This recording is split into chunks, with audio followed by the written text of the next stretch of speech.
Allez ou quoi les reis, j'espère que vous allez bien. Aujourd'hui, on va parler du plus grand faussaire de l'histoire. Concept que j'ai envie de faire depuis un long moment, mais j'hésitais. Est-ce que je suis légitime ou pas? Est-ce que je vais bien le faire ou pas? Voilà, bref. Mais je me lance et j'espère que vous allez bien aimer. Et si jamais vous aimez bien, n'hésitez pas à vous abonner, à liker la vidéo, à laisser un commentaire, la petite cloche, tout ça, tout ça. Donc en fait, le concept, c'est simple. Je vais vous raconter l'histoire vraie qui a inspiré un film. Et j'espère qu'il y aura d'autres vidéos évidemment sur d'autres films. Aujourd'hui, on va parler du film Catch Me If You Can, donc Arrête-moi si tu peux, réalisé par Steven Spielberg avec Leonardo DiCaprio et Tom Hanks, sorti en 2003. Moi, évidemment, ce que je vous conseille de faire, c'est de regarder le film pour ceux qui ne l'ont pas vu, parce que évidemment, il y aura du spoil. Bon, ce sont des faits réels, donc pour ceux qui connaissent l'histoire, pour vous, il n'y a pas de spoil, même si vous n'avez pas vu le film, mais que vous connaissez l'histoire. Mais voilà, je vous conseille, pour ceux qui ne connaissent ni l'un ou ni l'autre, de regarder d'abord le film avant de regarder ma vidéo, et après de regarder ma vidéo pour mettre en parallèle ce que vous avez vu et ce que je vais vous raconter. Libre à vous, évidemment, de le faire ou non, mais je vous préviens directement parce que je vais faire des comparaisons entre ce qui est vrai et ce qui ne l'est pas. Je vais pas tout le temps faire des comparaisons, je vais essentiellement raconter l'histoire et vous dire oui, ça c'est romancé, ça ne l'est pas. Avec, si je peux, un extrait, des photos ou quelque chose, parce que évidemment, j'ai pas envie que la vidéo se fasse supprimer sur YouTube. Alors pour tout ce qui est des sources, je mettrai tout en description parce que je me suis inspiré de podcasts, de Wikipédia, de vidéos YouTube, du film et parfois de ce qui a été écrit dans son livre et dit dans ses conférences. C'est parti, let's go. On va parler donc de Francis William Abagnale Jr., né le 27 avril 1948 à Bronxville. Avant d'avoir 19 ans, il voyagera dans 19 pays différents en 5 ans. Il travaillera sous 8 identités différentes et utilise des faux chèques pour une valeur totale de 2,5 millions de dollars. À l'âge de 21 ans, il était déjà l'un des criminels les plus recherchés du monde et il a figuré même dans le top 10 des plus recherchés par le FBI. Son histoire inspirera donc un film Catch Me If You Can, donc Arrête-moi si tu peux, ainsi qu'une comédie musicale du même nom. Évidemment, ces œuvres ne constituent pas de biographie, mais plutôt des narrations fantaisistes de son histoire. Alors, on va commencer par le commencement. Abagnale passe les 16 premières années de sa vie à New York. Il fréquente alors l'Iona Preparatory School, une école secondaire catholique pour garçons. Il est donc né d'une mère franco-algérienne, Paulette Noël Abagnale, et d'un père italo-américain, Frank William Abagnale Sr., qui se sont rencontrés pendant la guerre à Oran. Il est le troisième de 4 enfants, suite à la séparation de ses parents à ses 12 ans et du divorce à ses 16 ans. Il part vivre avec son père à Mount Vernon, à New York. Donc voilà, les bases sont installées, vous savez qui est qui, vous savez qui sont ses parents, vous savez d'où il vient. Maintenant, on va parler de sa première fraude, de sa première fois. Toujours à l'âge de 16 ans, pour financer sa vie amoureuse, il démarre alors sa voie frauduleuse et criminelle en ayant d'abord estorqué son propre paternel. Suite à l'achat d'une voiture, il persuade Abagnale Sr. de lui prêter sa carte de crédit Esso, qu'on utilise principalement pour l'essence ou des entretiens automobiles. Avec la complicité d'un employé, il achète des pièces détachées qu'il restitue contre de l'argent liquide. Après plusieurs semaines, la fraude est démasquée, un agent de recouvrement de chez Esso appelle directement le titulaire de la carte, donc son père, pour obtenir le règlement de 14 pneus changés et 22 batteries achetées en 2 mois pour plus ou moins 3400 $. Il prendra alors évidemment le chemin de la maison de correction. Toujours âgé de 16 ans, un ami à son père vient le chercher à l'école pour le conduire au palais de justice. Il apprend alors qu'une procédure de divorce est en cours et le juge lui demanda de choisir entre son père ou sa mère. Effondré, il s'enfuit donc des lieux. Suite à cette fuite, il ne verra plus jamais sa mère avant 7 années. Et contrairement au film, même si cette scène existe plus ou moins, il ne reverra plus jamais son père. Premier vrai coup de maître de la part de Frank Abagnale Jr., c'est à ses 17 ans. Âgé donc de 17 ans, comme j'ai dit, qu'il possède déjà quelques mèches grises. Donc avec une paire de lunettes et un beau costume, il en paraît facilement 10 de plus. Donc à peu près 27, 30 ans. Pour lui, dans une imposture, le plus important, c'est l'art du paraître. Son premier costume, il l'achète dans une boutique de déguisement. Un uniforme complet, casquette, badge, matricule d'un agent de sécurité. Il s'est en fait aperçu que les grosses entreprises utilisaient des boîtes aux lettres privées pour y percevoir de l'argent liquide ou des enveloppes remplies de chèques. Et tout simplement, sur l'une d'entre elles, Frank a déposé un papier avec écrit « hors service » et veuillez déposer les lettres, les enveloppes, etc.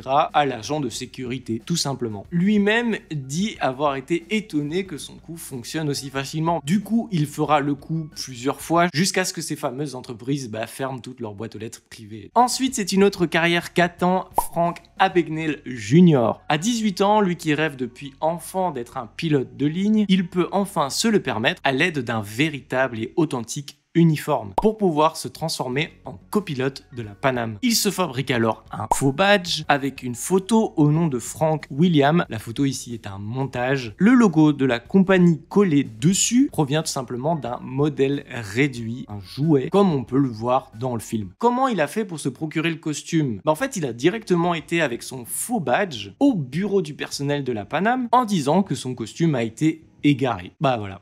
Tout simplement. Un peu comme dans le film, sauf que dans le film, il téléphone, mais c'est plus ou moins la même technique. Et comme dans le film, on va lui réaliser son costume sur mesure. Plus ou moins 2 millions de kilomètres parcourus, près de 250 vols empruntés, 26 pays visités. Évidemment, dans ces vols, il évitera tout simplement de piloter ou de copiloter, vu que c'était pas un putain de pilote, quoi. C'était juste un connard qui a demandé un putain de costume et on lui a donné.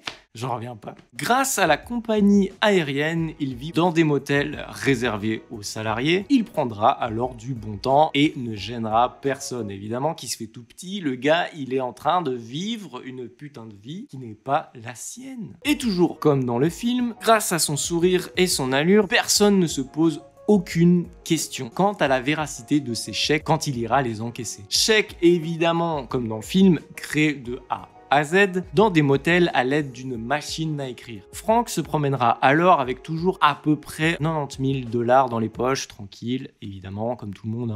Évidemment, qu'est-ce qui démarre les problèmes dans une vie? Passer l'amour. Une hôtesse, Rosalie, rentre dans sa vie. Une romance se crée, il rencontre ses parents, il forme même des projets de mariage. Mais la situation devient compliquée, sachant qu'il n'est évidemment pas ce qu'il prétend être. Il n'est pas pilote, ne s'appelle pas Frank Williams et n'a surtout pas 29 ans, le gars n'a que 19 ans, je le rappelle. Et du coup, pour la première fois de sa vie, il doit enfin avouer qui il est réellement. Rosalie lui en voudra évidemment, comprendra directement, mais le laissera sans le dénoncer partir de son côté. Ensuite, vu qu'il a avoué qui il était, plutôt ce qu'il n'était pas, il arrêtera le métier de copilote. Enfin une bonne décision. Il ira alors dans un motel, mais cette fois-ci se présentera comme un médecin pédiatre. Et oui, le con n'a toujours pas compris en fait. Non, il recommence.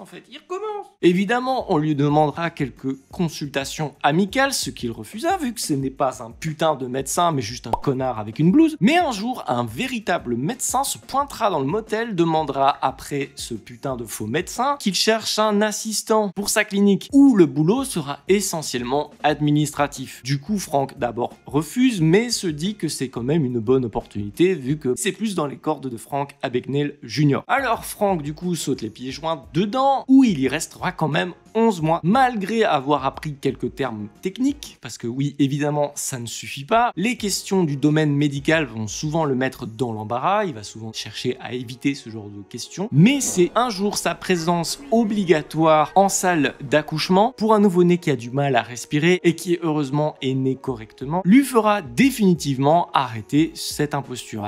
Tu m'étonnes frérot. Et ensuite, vous vous dites qu'il va enfin arrêter, qu'il va arrêter ses conneries, qu'il était médecin, copilote, et que c'était déjà pas mal quand même comme vie de faussaire, hein. Mais c'est pas tout, non?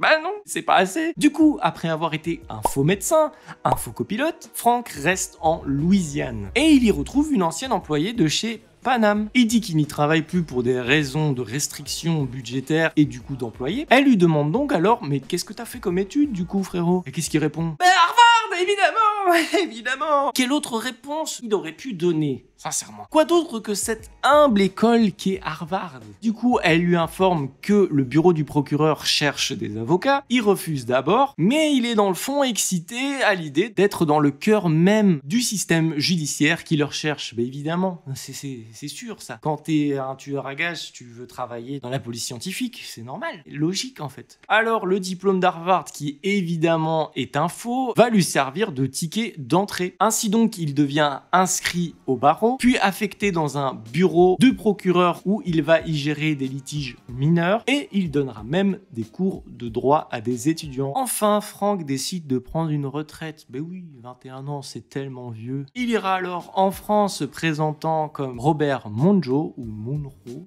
je sais pas, où il ira plus précisément à Montpellier, qui est en fait la ville d'origine de sa mère et où vivent ses grands-parents. Mais seulement après 4 mois passés en France, la police locale le trouve et ne niera pas les faits, se présentera alors comme Frank Abagnale Jr. Comment l'ont-ils retrouvé alors qu'il était en France? En fait, c'est juste une connerie. Il a en fait été reconnu par une hôtesse d'Air France qui l'a suivi et qui a noté son numéro de plaque. Ils avaient en fait flirté quelques mois auparavant, mais elle s'était rendue compte que c'était un escroc. Et oui, c'est aussi con que ça en fait. Du coup, on est sur la fin de l'histoire. Frank Abagnale Jr., 21 ans, condamné à 1 an de prison pour escroquerie sur le sol français par le tribunal de Montpellier. Emprisonné à Perpignan, il sera alors transféré en Suède, pays qui a demandé ce transfert pour des fraudes bancaires, où il y admettra les faits et il sera emprisonné. Après 6 mois, il sera expulsé vers les États-Unis, où ce petit malin fera un dernier petit coup. Il va appeler un agent de sécurité, se faire passer pour un médecin et dira que Frank Abagnale Jr. est diabétique et que sa cellule n'est pas conforme et qu'il est en danger de mort.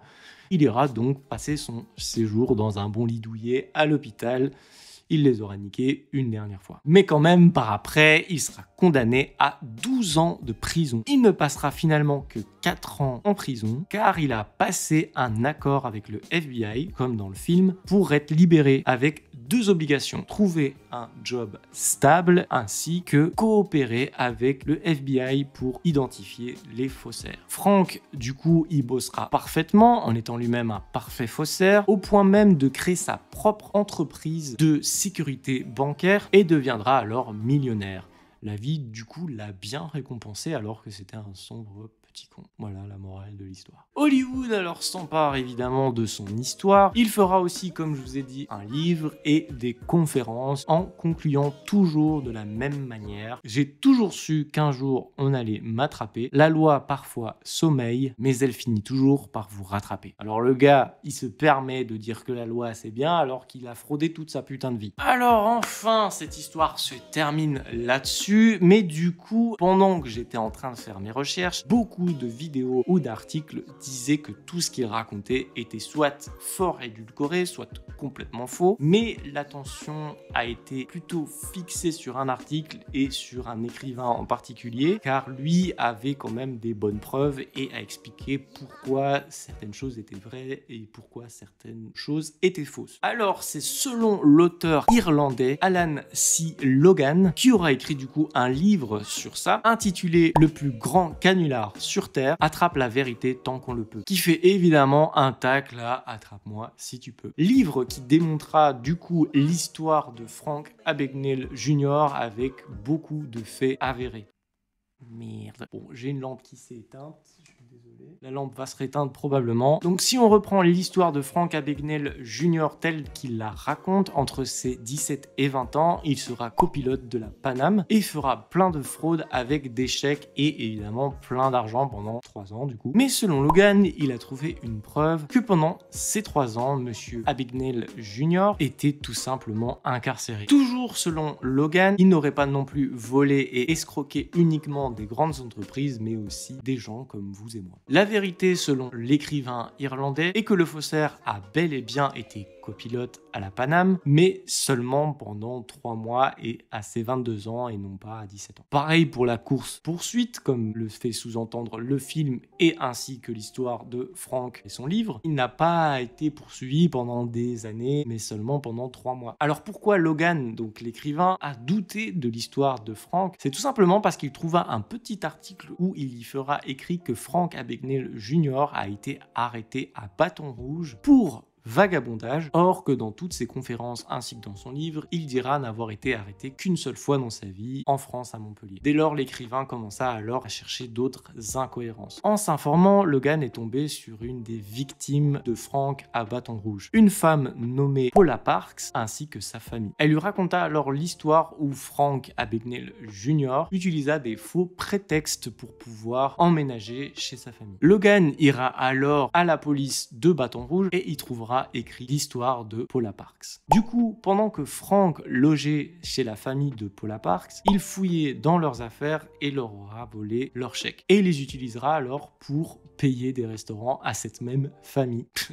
Le gars est un fou. Il te vole ton argent pour te payer des trucs et faire genre « Regarde, je t'ai quand même payé un téléphone, mon frère ». Il a également été reconnu coupable d'avoir volé une autre famille de Baton Rouge et risqua alors 12 ans de prison. Mais il a été traité à la légère. En tout cas, Frank Abagnale, déjà récidiviste, s'est quand même vu infliger 12 ans de probation et 2 traitements psychiatriques. De là, il s'est alors enfui en France et en Suède, mais a été rapidement arrêté. Mais il aura quand même eu le temps d'escroquer 2 Suédois. Je cite ces passages-là parce que justement, Frank Abagnale Jr. a souvent insisté en interview en disant n'avoir volé uniquement des compagnies aériennes, des motels ou des banques, mais jamais des individus. Alors que c'est faux en fait, tout simplement. La famille Parks avait conservé des lettres que Frank avait écrites à ses parents lorsqu'il était incarcéré à Baton Rouge, ainsi que des lettres qui lui étaient destinées, écrites par ses parents, où justement il y était indiqué que même ses propres parents lui conseillaient sérieusement un traitement psychiatrique. Et ce sont justement dans ces lettres, toujours destinées à Frank et écrites par ses parents, qu'on y lira que celui-ci a été incarcéré pendant 3 ans à New York, entre ses 17 ans et 20 ans, la période où soi-disant il a été copilote. Et en plus, Logan, l'écrivain irlandais, a été vérifié dans les archives publiques et effectivement, Frank Abagnale Jr. a bien été enfermé entre ses 17 et 20 ans à la prison de Comstock à New York. Du coup, forcément, l'histoire de Frank Abagnale Jr. s'effondre parce que sa temporalité n'est pas bonne par rapport à des faits qui, eux, sont avérés. Frank se défendra sur certains doutes publiquement en disant que tout simplement, ces personnes qui nient les faits, que ce soit les cabinets d'avocats ou les hôpitaux dans lesquels il a été soi-disant médecin, ils ont été gênés et qui n'osent pas admettre les faits. Ce qui peut évidemment se comprendre, mais les preuves